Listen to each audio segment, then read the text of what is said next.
That's right. Management. My girlfriend. Fucking manager tech guy. Okay. Okay. My girl. That's Barbie with an E, man. Barbe. Just hurry up, whatever game they're playing. Once you introduce the amphetamine, the barbiturates are a necessary evil. There's no such thing. You could take barbiturate and just become a shiftless, sleeping, drugged out fucking slob and fall asleep in your food and fall asleep with a cigarette in your mouth. But once they put you on amphetamine first, uh, automatically, like its twin sister, barbiturate comes into play. Otherwise, you'll just go crazy. You'll go fucking insane. You won't be able to sleep. They took me off I've been on amphetamine and barbiturate since 1999, and it's the greatest thing that ever happened to me ever.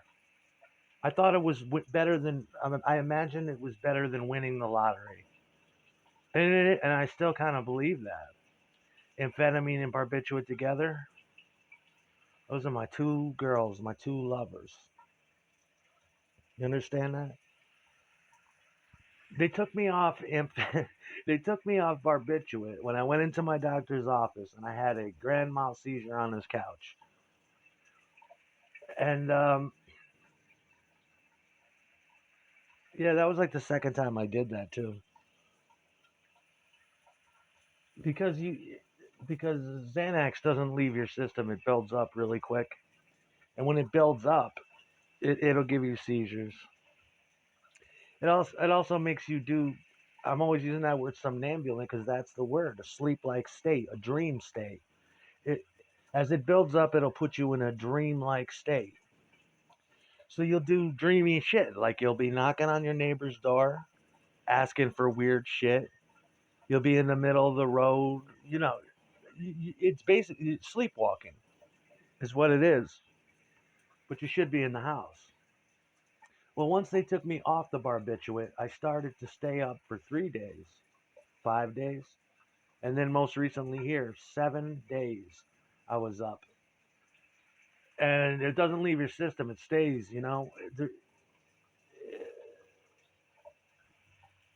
It stays in your system. There's not enough hours in the day versus your dosage or what you're taking.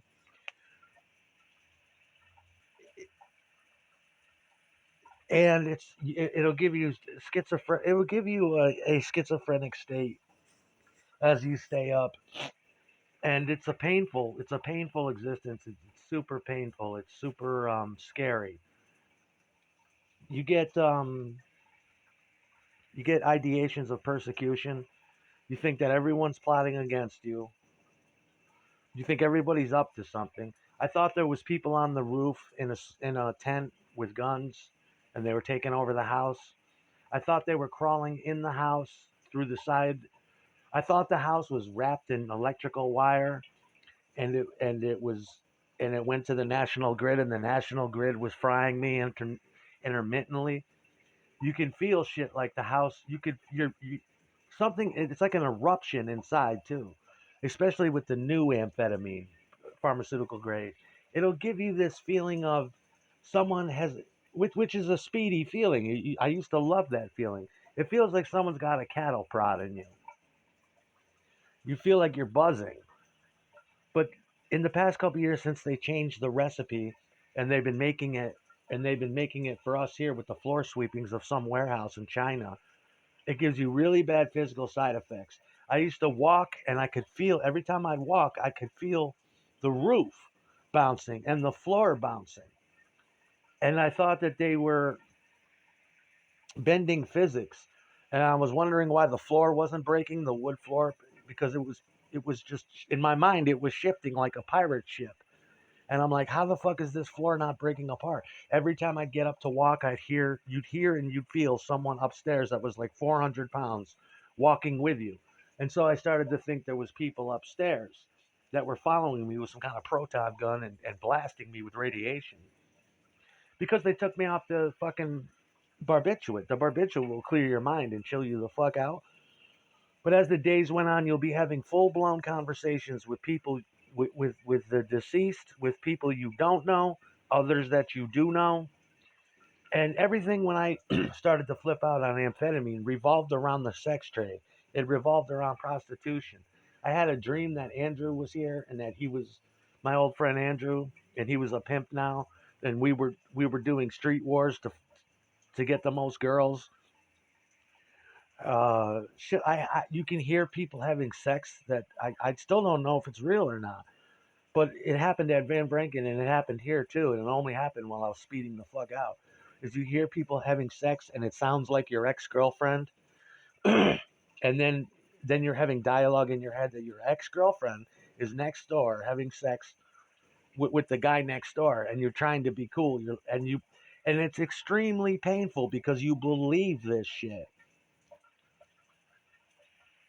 I was sitting by the window one day and I heard Tim, my old drummer, in the basement going, Aaron, Aaron, we're here to get you. Come outside. We're here to get you. I'd go outside. I'd wait for him because I swear to God, I heard Tim calling me from the basement. And that was the only good thing that happened in some of the delusions was Tim was here with Alex and they were gonna come get me. And I'd wait outside. They'd never come. I'd pick up the phone to make a phone call to my mother. I'd hear voices on the phone that were, and it's as real can be. And they're having a good time on the phone watching me fall the fuck apart. And it's like that's like a schizophrenic delusion. Like I was reading in Robbie Krieger's book about his girlfriend who took some Owsley. She took an intense amount of Owsley acid, and she was starting to come down. And her friend went in the kitchen to go fry some ham, and she was having a delusion that pigs were screaming while she was frying them, while he was frying them in front of her. And the pain is so fucking real. It's so very fucking real. The pain you feel. And all the while, this shit is still going on and it's really happening. And that just blows you even further over the proverbial fucking rainbow, where the TV really is talking to you and the internet is really talking to you as well. And so is the radio. And you're like, what did I do? Who did I piss off in the government? Because that's always your first go-to impulse is to find the biggest motherfucker you can blame it on. And I'm like, what did I do to Joe Biden's administration or Donald Trump that is so unforgivable they would put me through this living fucking hell? And you have this new sensation of the new Adderall they're giving you, which is like, and it's just so dirty, and it feels like a goddamn electric. It feels like you're wrapped in fucking electrical wire. Then and the house does if some traffic goes by, the house will shake. I noticed upstairs it'll shake a little bit, and I was feeling that combined, and I was convinced they had me hooked up to the outlets. I went outside and found some strange, and they're still strange, I don't know what the fuck they are, electrical wires that were coming into the house. And I'm like, I knew it.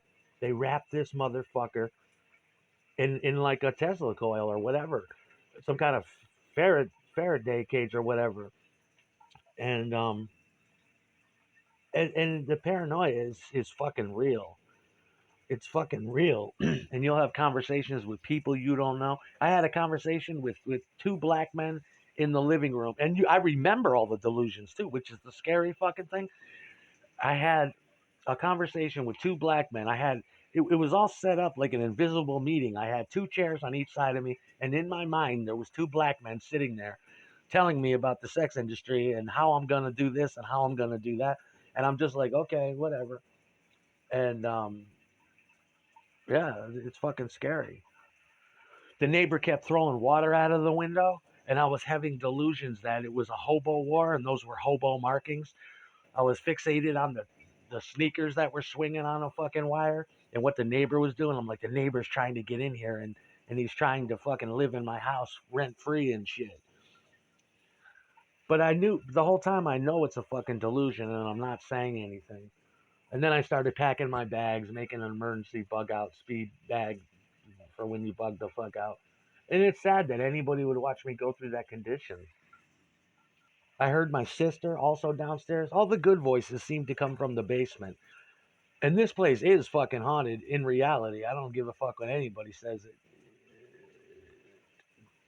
the appliances knock like a fucking Ouija board. It still does it to this day, and I enjoy it. But yeah, this place is definitely haunted. There's some kind of weird shit going on. It's electromagnetically haunted with some residual energy or some shit. But I fucking and I don't regret a thing. I don't regret a fucking thing. I always kept my cool. I tried to go out and give the neighbor girl $200 for no fucking reason because I thought she was waiting outside for it. I had no idea what the fuck, and she wouldn't take it. She's like, she rolled up her window. She's like, "Get the fuck away from me!" And I was flipping the fuck out. All I wanted to do was talk to people, you know. But some of that shit is real. The house did and would vibrate. That kid Chris came in and he felt it. He started crying, and it was on Instagram live. He said the whole house is shaking. I'm like, yeah, man, it's fucking shaking. They're giving me a warning. They're trying to tell me something.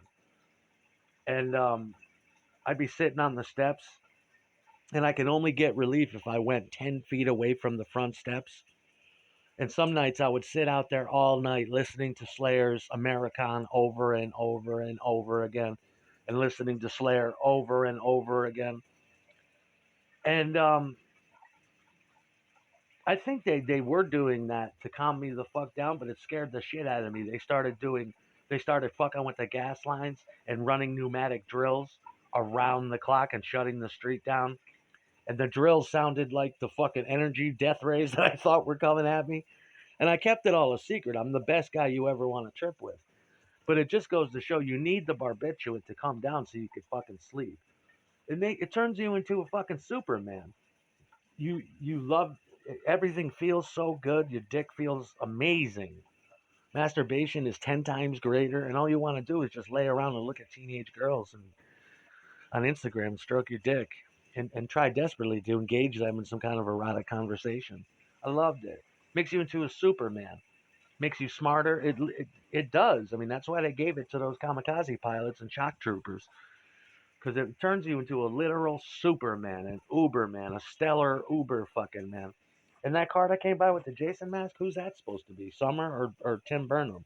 Me and Tim Burnham's studio had a Jason mask out front, and so did I on my shit. We did summer games and shit. Who cares? Let them commence later on if they do and if they don't. I'm blasting Courtney titties after this, and most certainly inseminating, for instance. It's nobody could tell me otherwise. It's all I care about. But I need to get back on my amphetamine. Amphetamine turned me into the greatest guitar player fucking ever. And you love what you're playing, and you're playing it. You're playing the best you've ever fucking played. I equate it to guys that are out there playing basketball and shit on amphetamine. They're jumping higher than they've ever jumped. They're faster than they ever fucking remembered. Their cutting edge is fucking visceral, and they're super fucking men. It's like this shit really is making me better in every fucking genre. You have to treat it with respect though, but it's impossible to gauge the physiological and chemical reactions you're going to get. I would much rather just keep having seizures on, or they should have put me on Klonopin. That's another one I forgot to mention too. I used to take tons of that. Klonopin's a gentle girl. It's a sweet little girl. A green little pill. Kiss her neck, and she's got this milky neck and beautiful blonde hair with some green eyes. I love you, Dad. You're my Klonopin girl. Ah. That's what Klonopin was. I preferred Klonopin as the years went by, but there's nothing like. I mean, barbiturate. I imagine is like the poppy seed, man. It's so comfortable. It's like I always say, it's like being swaddled in velvet and satin and warm, billowy blankets. And just the taste of it, I used to love. I just suck on my 2 milligram tabs. I put 2, 4, 6. I'd put four in my mouth and suck on them, and it tastes like a double D battery.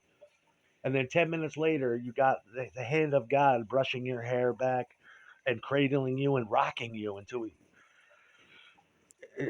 a pleasurable slumber. But you had people fucking with me on here while I'm having full on painful schizo delusions. That shit's for real. It feels real, and it's traumatic. It still bothers you after the fact.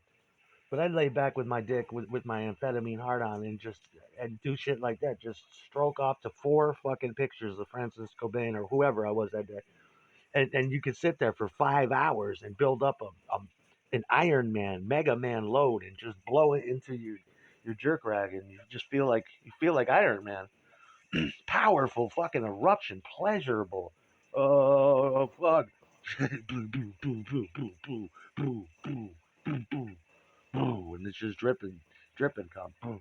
Ha ha. Fuck. And you're sweating. Yeah, man. I loved it. I'd love to do that today.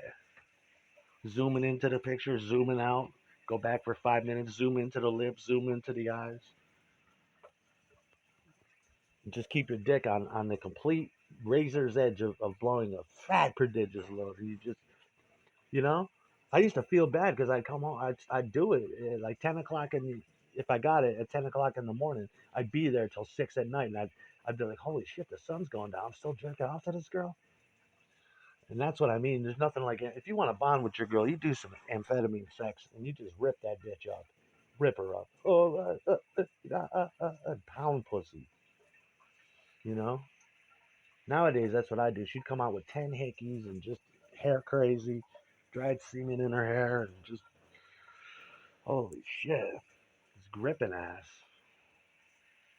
But I mean, they wouldn't put me back on, and they didn't even, they could have tried lorazepam or clonopin. I don't know why they didn't.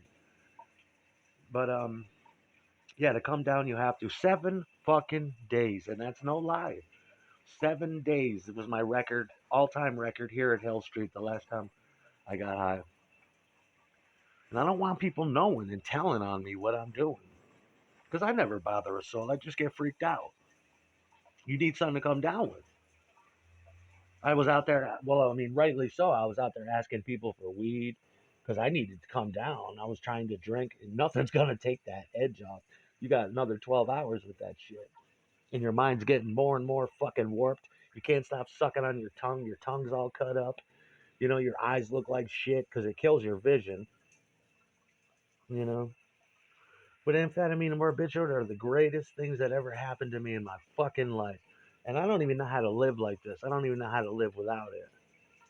Amphetamine sucks. You're 7 hours late for the gig because you were busy with your girl.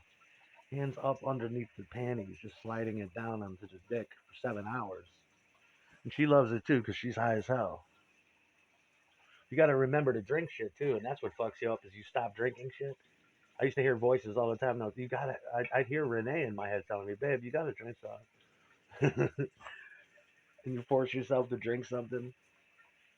You do the same thing with the guitar too. You'd sit. I remember over here at Hill Street. This hasn't happened to me since I was a kid. My fingers were aching because I since stopped playing guitar with this fucking asshole taking over my life. Because you don't want to do any spiritual soul shit with people listening and watching. So you stop playing. You stop living. You turn your soul off. You put a. It's like putting a sponge in a microwave. That's what they did to my soul. And all you do is try to. And when you take the Adderall, you can sit down and have a marathon session where you play for 7 hours and your fingers are fucking killing you. I'm like, I haven't felt my fingers feel like this since I was 9 years old and learning bar chords. Yep. But you sit down and have the most epic session, and you're like, why can't he? They're taping me flipping the fuck out, but no one is taping me tearing this fucking guitar up. You know, spend 2 hours just twirling that bean around just next to it on the bed, just 2 hours. Powerful fucking orgasms. Powerful. Then you get the videotape out, and that's when you run the videotape till the shit runs out, and you got a 5 minutes left on the fucking thing. It's telling you, you're like, holy shit, I gotta do a cum shot or turn this off or change the tape. That's what I want to get back to. Total evil hedonism, man. But that shit's traumatic, and you don't want, and you get people there watching you. You think there's people there, and it's funny. It's like, man, this is what happens on drugs. And this is what happens when you're not medicated properly. The hallucinations are so fucking real. It's so fucking real. You won't see anybody, but you'll be having the conversations with these people, and you can hear them too. I used to think fucking Coconut was upstairs. The guy I used to live with at Van Branken. I used to think that he was in the house. I'm like, what the fuck is he doing here? And I'm like, okay. And then the cats would run or something, and then I'd think it was him, and then I'd run upstairs and be like, Coconut, get the fuck out of here. And it's like, dude, Coconut's not here. Coconut is long gone. Why the fuck would he be here? And then people were telling me Coconut's coming back with the tall red kid. He's gonna be my bodyguard. And I'm like, well, why won't he come out of hiding? You know? I used to sit back and just listen to Zoe, listen to Billie Eilish, listen to Miley Cyrus, listen to the other one, and just sit there. And that was pretty common. That would calm me down if I, or sometimes they'd put George Nori on or fucking Art Bell, and then I could chill the fuck out because I'm like, all right, these are other fellow crazy people. But after this, it's all amphetamine, man, and just I gotta stay away from the street shit because I fall in love with it. I'll just take my pharmaceuticals, take them with acid too. It'll be great. I'm a trip master. I've had every kind of trip there is. If I had somebody there, think of how most people flip the fuck out. Literally, they'll give in to the ideations and delusions and flip the fuck out. Not me. I could have used somebody here to be like, it's okay, baby. It's not for real. There's nobody on the roof. Of course, nobody will. And if you wanted a ladder, nobody's gonna give you one. But that would probably kill the delusion if you could just go up to the roof and see yourself. All it is birds and squirrels and shit up there running around. But it sounds like grown black men for some reason are camped out on my shit and they're just casing the perimeter of the roof. Everything turned into hobo wars and prostitution ring and other motherfuckers hallucinating people you haven't seen in 20 years. I'm having full blown conversations with Andrew. It felt like Han Solo and Lando Calrissian were having conversations, but I couldn't see him. And then if I looked down the road, I'd see some random black dude. And I'd be like, "There he is. Why won't he come over here?" Yeah, the last conversation we had, he was telling me, "Yeah, I beat you to it, man. Got a whole stable of hoes. Beat you to it." I'm like, I didn't even know that's what I was doing here. And then they fuck with you on the internet. They would just leave you alone. You can get lost in some delusion. Some girl in the Midwest or something you could fixate on for 12 fucking hours. But instead, they start fucking with you and sending you messages that she's talking shit at you. You're like, now's not the time to do that. I could have sworn I heard Sue getting the life fucked out of her next door at Van Branken and here. I heard delusions. I heard girls upstairs at Van Branken, people telling me it's Deerhead. And then they'd run down the stairs by my door, and I'd be like, "Why the fuck won't Deerhead come in here? She's coming over here to fuck Coconut, but she won't fuck me. That don't make sense. It would make you so sad." Then I'd hear Sue telling me to shut up. Like one night, and I'm like, "Bitch, I will rip your fucking. Don't tell me this. I need you. What the fuck are you doing next door?" You'd hear Summer. You'd hear all the girls you ever slept with, and and it's weird what your mind stores because all of a sudden you remember their tenor and pitch and voice. And I'm like, Hot Toddy's next door fucking the shit out of my Sue like that. I'm gonna kill him. You'd see him the next morning, and he'd wave at you. You'd be like, Hot Toddy, I knew you wouldn't do that. Yeah, man. Or you don't know who it is. You're just assuming. And then the hallucinations. There's bugs everywhere. Things, there's rainbows everywhere. There's energy. There's auras on everything. The last night I had to wait downstairs and eat a bag of Doritos because there was some bitch in my head, some bitch upstairs, and a bunch of men coming in the back door to screw her, and I had to wait till they were done. I'm like, and I remember waiting and saying aloud, "All right, we're shutting it down now," because there was some girl I didn't know upstairs. I've been having those delusions though for the past 20 years, but usually you take a Xanax and it's all right, but it's painful. And then I was having delusions that they were coming to take me to the mental ward, or I was sold into the sex trade. Always the sex trade. When I'm hallucinating like that, I'm like, oh my god, they're coming to get me. I call my mother at 5 o'clock in the morning. Ma, I just want you to know I love you. She's like, Aaron, I'm very tired. I love you too. She'd know. She's used to it. And then you'd be hinting to her, I'm not going anywhere, am I? Where would you be going? Okay, okay, good. Because I don't want to go anywhere. You know, it's sad, but no, man, I'm getting back on amphetamine. I'm gonna live my life and balance my shit out. Spend all day in my bathrobe with a heart on.